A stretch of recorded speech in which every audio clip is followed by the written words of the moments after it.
All right, I think we got just about as many people that's going to come in already in here, hanging around a little bit. So I'm going to go ahead and get started. We may get done a little early, depends on how many questions, but I'm here, to answer anybody's questions as you have them at the end. So my name is Joni Nelson. I'm sure I've seen a lot of y'all throughout the entire conference this year. And I manage the Center for Sustainability of Farms and Families. I do a lot of work with the Small Scale Farm Grant, but I also do a lot of work with value-added processing when it comes to rules and regulations. So today we're going to talk a little bit about the food manufacturing and food processing here in Kentucky. And typically I'm the kind that likes to walk, but they have put me behind a mic and I can't walk as well as I used to could. So we're just going to hang out here, and if y'all have questions, you can raise your hand at the end, and we'll just have this like an open conversation as we go through. So first things, when you're thinking about producing a value-added product, you want to think about what kind of product are you going to start with? Like, where do you start? So think about your products. What are you growing? What do you want to turn it into? What can you get from other farmers? Where are you going to get your recipes? What are the costs for it? How are you going to market your products? You're going to use online? Are you going to do a farmer's market or a roadside market? Or you want to do wholesale? How do you want to do it? We're going to talk about your processing strategy. That is home-based microprocessor or commercial processor. And we're going to talk about the trainings that you need and the rules and regulations as well. So let's talk a little bit about the types of products. Now, I know some of you were in room C just a few minutes ago, and we talked about fermented foods. We did had some gochujang samples, and if you didn't go into that area, there may be a sample at the banquet tonight, so we'll just leave that there. Jams and jellies, salsas like barbecue sauces, vinegars, hot sauce, some of your high-risk value-added products, syrups like honeys, maple syrup, sorghum, your baked goods, freeze drying. That is very popular these days. We have bought a lot of freeze dryers through the Small Farm Grant. There are certain rules and regulations when it comes to freeze drying, and soaps and lotions as well as beverages and pet treats. So we're going to go through a few of these. But first, we're going to talk a little bit about like the main food preservation methods that people use here in Kentucky. You've got canning, freezing, and drying. So that could be a freeze dryer or a dehydrator. So your choice depends on the methods. So depending on the method will depend on kind of how you want to go through that preservation process. You also need to follow the safe guidelines and look at your product characteristics. That'll also determine what processing strategies that you want to use. You also want to maintain a safe quality product, making sure that you don't have any of those microorganisms or enzymes or anything like that. Now, the last thing somebody wants to do is make somebody sick. So we want to make sure that you're not that farmer, and that we're going to walk you through the process of how to make a safe product that can be shelf stable. So let's talk a little bit about recipes. Everybody has a tried and true recipe, correct?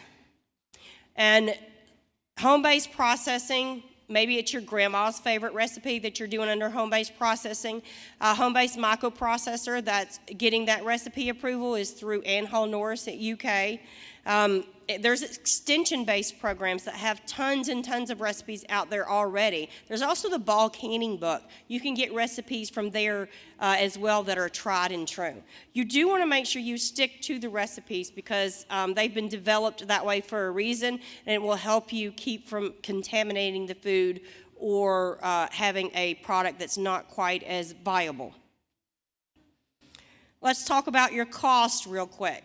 So the cost for a commercial kitchen or to process your product, you need to think about where's your kitchen going to be? Are you going to build a kitchen? Are you going to rent a kitchen? Is it going to be your home? Is it going to be in a building beside your home like a commercial kitchen? What are your permits? What are the fees based on that? That's actually based on the size and the amount of product that you produce. Those fees, that's how they're regulated and how they're set. Your inspections and your recipe approval. So depending on the recipe and depending on the product, you may have to go through a recipe approval process. And you may also need inspections by the FDA and health department or plumbing inspector, things like that. You've got to think about those. You got to think about what packaging you're going to use. Is this going to be in a glass jar? Are you going to need to use Mylar bags? Do you need a vacuum sealer? You don't. We'll get into that in a minute. But there's all different ways that you can package your products. What are your labels? You have to have a label on your product so people can contact you. And there are certain rules and regulations on those labels depending on your processing strategy and how you're going to process your product. Where are you going to market this? Are you going to market it online? Are you going to market it at a farmer's market? Are you going to want to ship it? All those determinations will determine which route that you need to go along with the type of product that you're doing. You may need also a business license. There is a one-stop shop here in Kentucky that you can go to, and it'll help you decide what type of business licenses that you need for your business. You also want product liability insurance. That is key because if something happens to that product, then they can come back and get your farm and everything else. But if you have an LLC and you have product liability insurance, that will help cover you. Let's talk a little bit about home-based processors. Does anybody know what a home-based processor means? No interaction. That's okay. I'll read it off to you. I see you two back there giggling. You're just like sneaking out over there. So the House Bill 468 came about in March of 2019. There was a House bill before that, but this is the newest one. It lifted the regulations on the main ingredient. You no longer have to grow the main ingredient in order to be a home-based processor. Before you did. This helped some of the bakers get into markets with like the decorated cakes and things like that. I won't get on my soapbox about that either. The label must contain this product is home produced and home processed. If you are under the home-based law, you have to have that on your label. There's no way around it. You have to register with the health department, the Kentucky State Health Department, with $50 state health. It's yearly. You can't sell your products to grocery stores. You can't give them to someone else to sell. You cannot ship them. You can't have your neighbors sell them at the farmer's market for you. You have to be the one that hand delivers from you to that customer. Nobody else can sell that product for you. And it also cannot require refrigeration. So if you're making a cheesecake that requires refrigeration, it doesn't fall underneath home-based processing. Home-based processors. There's only certain low-risk products that can be produced under this, and there are a lot of your jams and jellies. Now, you also have to have gross annual sales under $60,000 as well. So these products under home-based, again, like I said, they have to be sold directly to the consumer within the state. Now, these can't cross state lines. And you can sell them at a certified farm market, which Fran is back here. She can help you get registered as a certified farm market, Kentucky Farm Bureau.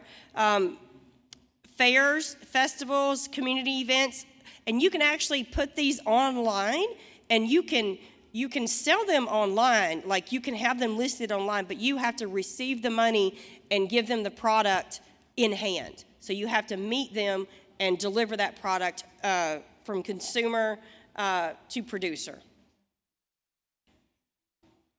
And all this is clear as mud, I'm sure, but that's okay. We're going to keep going over it.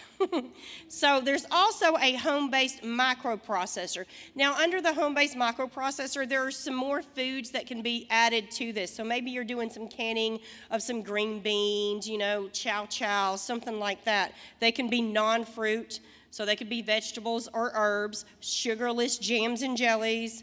In addition to acidified foods and low-acid canned foods, green beans, tomatoes, salsa, barbecue sauce, pickles, hot sauce does not fall underneath either one of these anymore.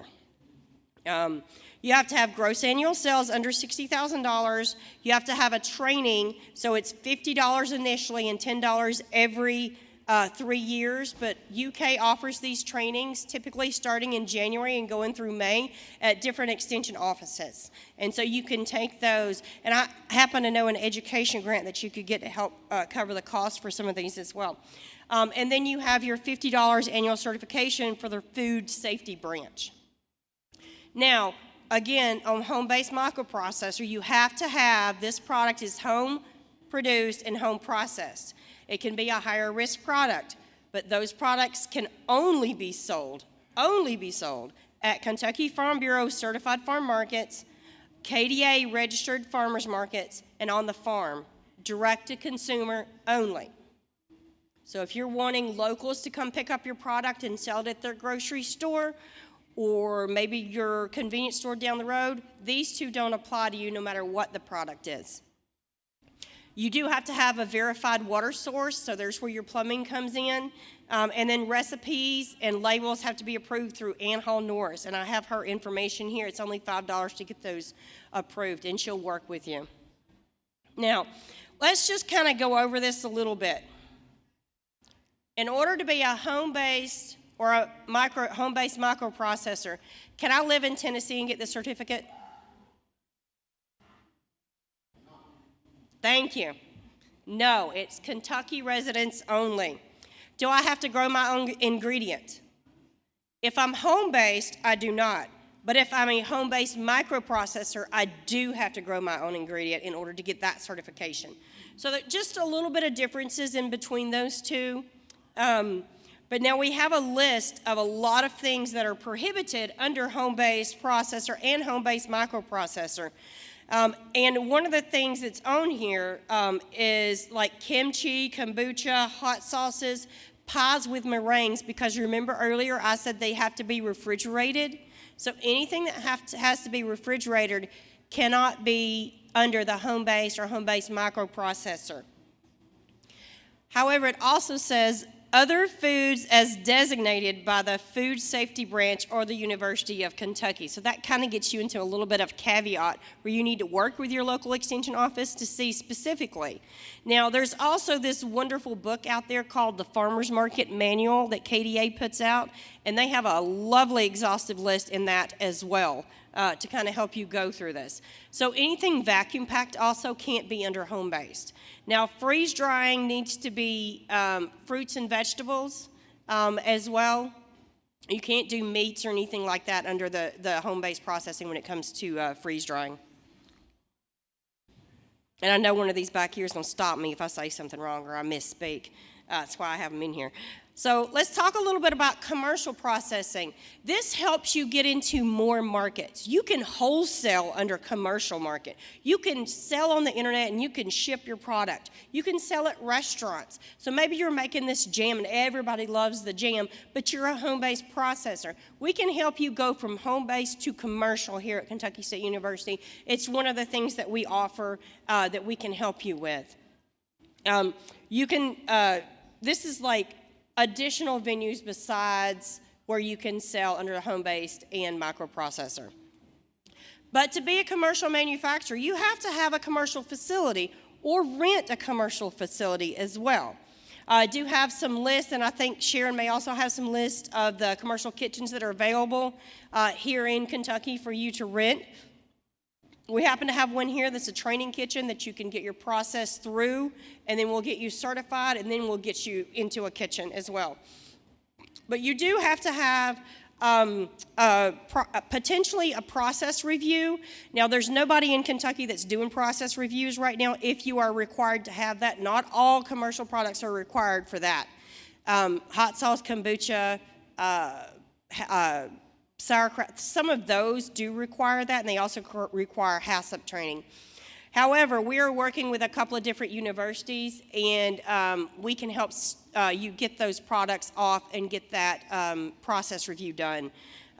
You also may be required to do the Better Processing Control School or Preventative Controls for Human Foods or Better Process or HACCP training. And all those are offered by UK, but we have the education grant to help you, and then we have this value-added grant also that I'm working with that can help you get through some of those trainings if you need to produce one of these products. A business license, again, and you need that LLC. You may need a food manufacturing and storage license. This includes your fermented foods under commercial manufacturing, but it also requires Bioterrorism Act registration. So that's just something that you go online and you can do that. So if you have a commercial kitchen in a private residence, say maybe you wanted to do this at your house, you need a dedicated kitchen away from your main kitchen. You also may be required to have a grease trap. You may be required to have a restroom. You may be required to have certain septic systems. So it just depends on your area. There are rules and regulations when it comes to state health, but then in the regulations it says each individual health department can go above and beyond if they want to, and some of those definitely want to. So have a good relationship with your health inspector in your area as well. You do have to submit your plans to the local health department, again, so that they can approve them. Now, if you're renting a commercial kitchen, you do have to have a lease agreement with that kitchen in order to get that product approved for them to come in and watch you make that and give you your commercial license. So say you want to build your own commercial facility. Again, you need smooth, walkable walls. It has to be designated rodent-proof, so you have to have some kind of plan, whether it's Terminex or someone else.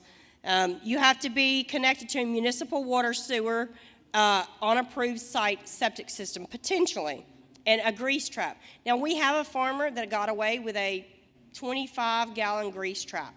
We have a farmer that has had to have a 50-gallon grease trap. So it just depends on your area. You need a hand-washing sink, a 3-compartment sink, and a utility mop sink. Again, a grease trap is set locally. We're going to leave it at that one. Connected to municipal water, actually I already said that one. So wells, cisterns, springs, and all other private water supplies must be approved by the Division of Water if you're going to be doing your own commercial kitchen. And you may need a restroom facility. I do have a farmer that had a restroom in their house right next to the building they built as a commercial kitchen, so they were approved. But this was a county in eastern Kentucky, not a county in, say, Franklin County. And it, again, must be dedicated. So let's talk a little bit about labels. What if you're a home-based, not a home-based or not a microprocessor? What do you need? Or what do you need on some of these other labels as well? Well, you have to have your statement of identity. This is blackberry jam. How much blackberry jam is in here? So you need ounces and grams. You need any allergen statement as well. You need your name and address or your manufacturer or distributor, either one. You may want to consider a Julian code, because if you make these in 100 bottles and something happens, you need to recall 100 bottles. If you make it in 500 batches, you're going to have to recall all 500 unless you have that Julian code, so you know there's a stop point. Okay, I produced 100 bottles, and then, the machine broke and it cracked a piece of glass. So anything after that has to be tossed, or you have to toss all of it. You also have to have no less than 6-point font. This is 6-point font right by the smiley face. I would suggest going a little bit higher, but that is the regulation. But you definitely want to get a little bit more than 6-point, because I can't read that from here. I can't even read it from here either. We talked about the allergens, and I'm going to go back before I say this. Can anybody in here, other than 2 specific people, name the 9 allergens that could be a potential hazard when you're making a commercial product? Peanut, nuts.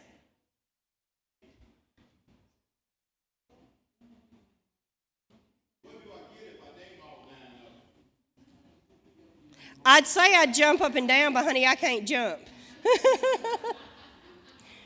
We'll see you in the hospitality room. No. All right, so I'll give you a little hint. There used to be 8, but now there's 9.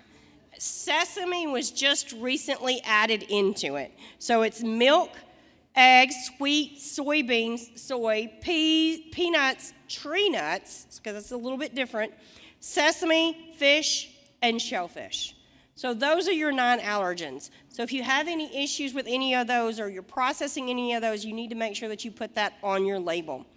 And commercial packaged foods must have product labels that have been reviewed by the Kentucky Food Safety Branch. So you can actually email them your label and they can help you they can get it approved for you. Now they're not gonna design it for you. They're gonna tell you that your net quantity has to be in the bottom 3/4 of the label on the right-hand side. They're gonna tell you things like that. They're not gonna actually design the label for you. I'm not sure who could help you design label. I'm not a designer at all. But the University of Kentucky also offers nutrition labeling with the Food Systems Innovation Center, and they were here today. No, were they here? There's a lot of people from UK here today, but we can definitely get you in touch with them. You don't always have to have a nutrition label. It just depends on where you're selling and who is required. If you're selling wholesale, sometimes they want that. If you're selling to Kroger, they want that. If you're selling to maybe locals or your local restaurant, they may not require you to have or want to have that nutrition label, but it's all depending on who you're selling it to as well. Now labels, again, food.safety@ky.gov. You can submit your labels to this email address.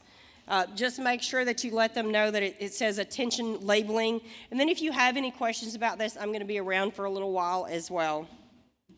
So this is one of the examples. Ann Hall Norris at UK actually helped develop this when she was with the Food Safety Branch. So you want to make sure that you put in the main ingredient first, and then it goes down in increments from depending on what's in it. So if you're making strawberry jelly, then you definitely don't want your pectin to be first. You want that to be last. You want your strawberries to be first, and then your sugar, depending on how much you put of each item in there. Let's talk a little bit about pet treats. Number one, that's Archie, and that's Percy. Those are my babies. That one's 20 pounds, and this one's, unfortunately, about 15 now. He's supposed to be 6, but he's not. So pet treats are regulated by the University of Kentucky's Division of Regulatory Services. I have the phone numbers here and the people that you can reach out to them, and then a web page. Now, something about pet treats is animal feeds, which includes pet treats and pet foods, have to be registered with the division before you can actually sell them. You can complete the form online, send a product label in with it, and it's $50 for each product, but it has to be in 10-pound packages or less. It's a little bit about that. Let's talk a little bit about cosmetics. How am I doing on time? I'm my own moderator. I shouldn't have done that. We're good. So with cosmetics, you need to register with the Kentucky Food Safety Branch. You actually have to follow the cosmetics rules and regulations. Cosmetics are things that are absorbed into the skin. So bath bombs, lip balms, lotions, sugars, salt scrubs, anything that's applied to the body can only be manufactured in a commercial facility. So if you're doing anything like that, you have to have a commercial kitchen and you have to have a commercial license as well.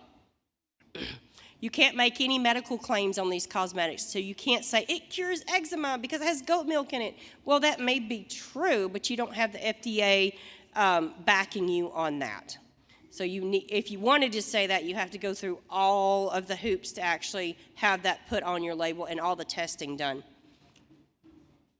Now, if you're using raw goat milk, every batch that you make in your lotion, one bottle has to be sent off for testing every single time. But a lot of people get by with that because they use goat milk powder.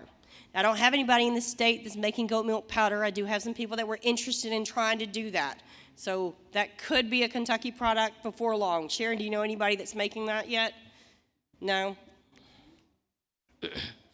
Let's talk about soaps. Sharon was nice enough to send me this information. It's changed a little bit when it comes to soaps. Again, you cannot make a medical claim, and there are certain rules and regulations when it comes to making soaps as well. So you can't say it treats acne or psoriasis or anything like that. I did put a little bit in here about juices and ciders. Basically, commercial kitchen, you need a HACCP plan. You want a business plan as well. If you're producing any kind of juice or cider, there's a resource guide here, and I'm more than happy to send this PowerPoint and these information to you as well. Now, cheese and ice cream. Some people talk about wanting to make cheese and ice cream. It depends on. With the cheese and the ice cream, it kind of depends on whether it's a soft cheese or a hard cheese. And with the ice cream, it's whether or not you're using your own milk or you're using a milk base, and then you're making your own soft serve. So it's regulated and permitted currently by the Milk Safety Branch.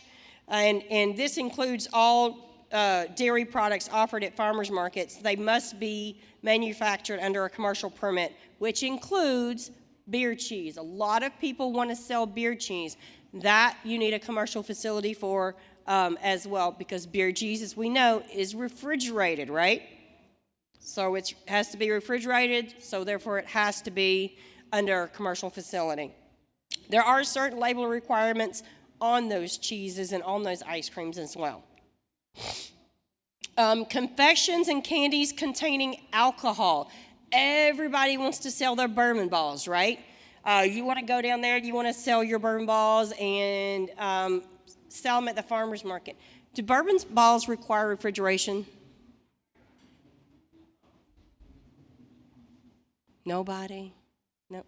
All of the ones I've ever bought have been in the refrigerator. So, again, commercial facility. However, if your bourbon ball contains 0.5%, so 0.5%, but no more than 5% of alcohol by volume or weight, it has to contain sale of this product to persons under 21 years of age is unlawful. So you have got to put that on your label. Now, if it's below 0.5%, now you have to have it tested to be able to prove this. Then you can sell it without having to have that. And you have to have that documentation of that residual alcohol levels. So, rules and regulations, again, let's talk a little bit about it. For the facility requirements, you need to see the Kentucky Manufacturing Guide. For permits and regulations, you'll want your business license, your commercial license, your prepackaged food retail sales permit, depending on what it is. Your food storage warehouse permits, your home-based or micro-based processor permits. Now, let's talk a little bit about resources. We've talked a lot about commercial processing and the different things that comes to that. So we're going to talk a little bit about the resources. Now, a lot of these people are here today as well on this resource guide. As you can see, the Farmers Market Resource Guide, that's Sharon Spencer. Wave, Sharon.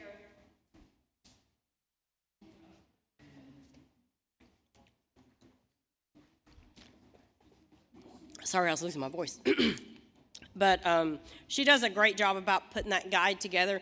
And a lot of the information you saw today may or may not have been copied from that guide, too, along with the Food Manufacturing Guide.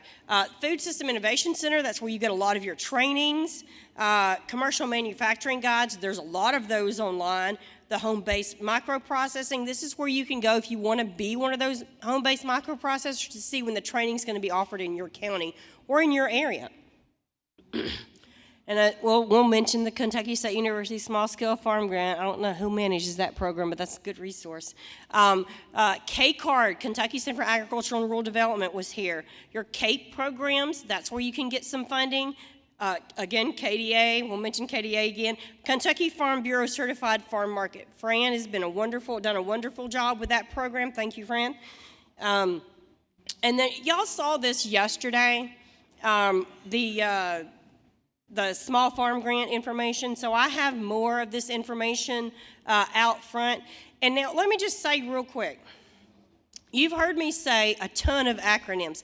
How many in this room can actually raise their hand and tell me what all those acronyms were and how many times I said them? Yeah, I can't do it myself either. You don't count, Sharon. No, I'm just kidding. So I have on our table out front, I have a resource guide that I developed, I don't know, a few years ago. And it's got all of these acronyms. It's called the alphabet soup. So it has all of these acronyms, what it is and what it stands for. Now, it doesn't have a whole lot of other information because that's a lot of things to cover, right? So NCAT, K-Card, NRCS, CFA, CREP, KSU, FSIC, CC, what are these people? So you can take that with you. Please take that with you. I've got plenty of them. And then it'll help you understand what all these are. Once you hear these again, you're like, oh, I remember that. It's right here. So with that, I'm going to take any questions. But here's the information of a lot of the folks that I actually mentioned today. And I'm not sure how Fran got moved off of this. But Fran's here. I know what it was. I ran out of room. But this is a list of all the people that I had mentioned with KDA and UK, and then me and Matt that are running this program at KSU. Do we have any questions? Now, this is what we call, these are two folks that got the grant from us, and the one on this end over here is, I call him Apple Butter. He was here yesterday. His name is David Walker. He has a maple syrup production too, and that young, handsome man is also my son. So, and then the ones on the right had a commercial kitchen. They made a commercial kitchen in Eastern Kentucky as well. Go back. Okay. I didn't hit the button one too many times. That one. And that's my cell phone number, although there it is. Usually I have my cell phone with me, but sometimes I leave it.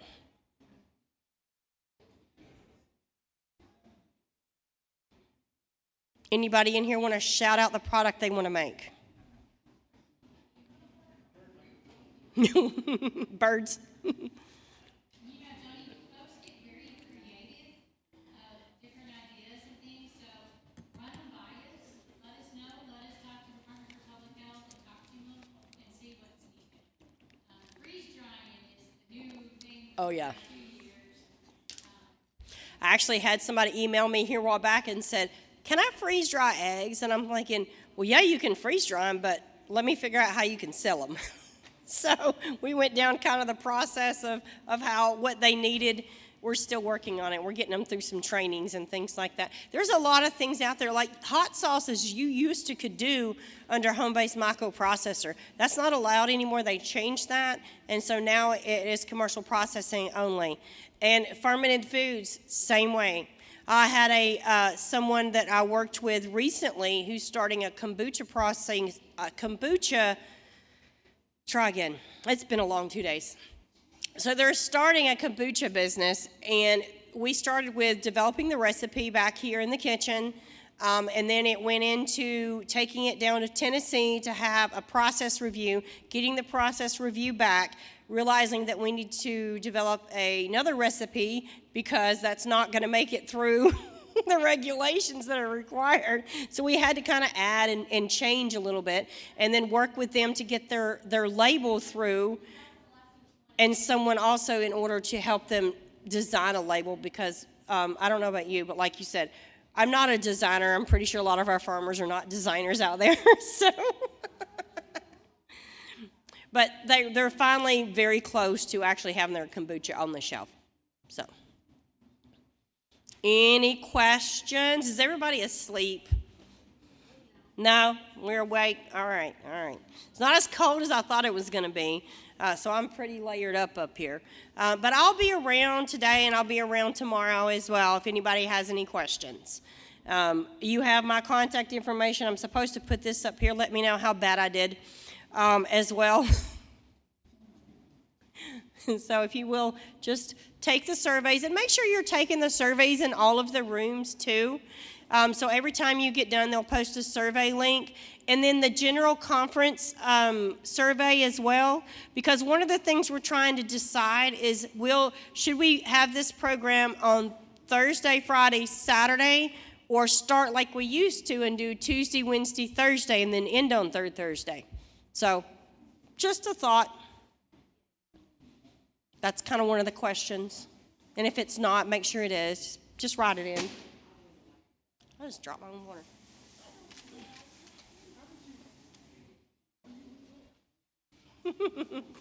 All right, we finished a little early, but I'm going to be around if you have any questions. So, you're welcome.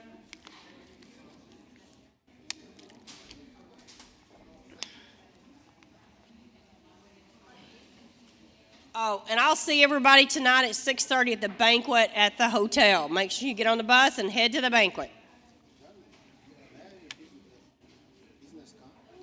thank you. I appreciate that. I don't have any business cards right now, but I do have a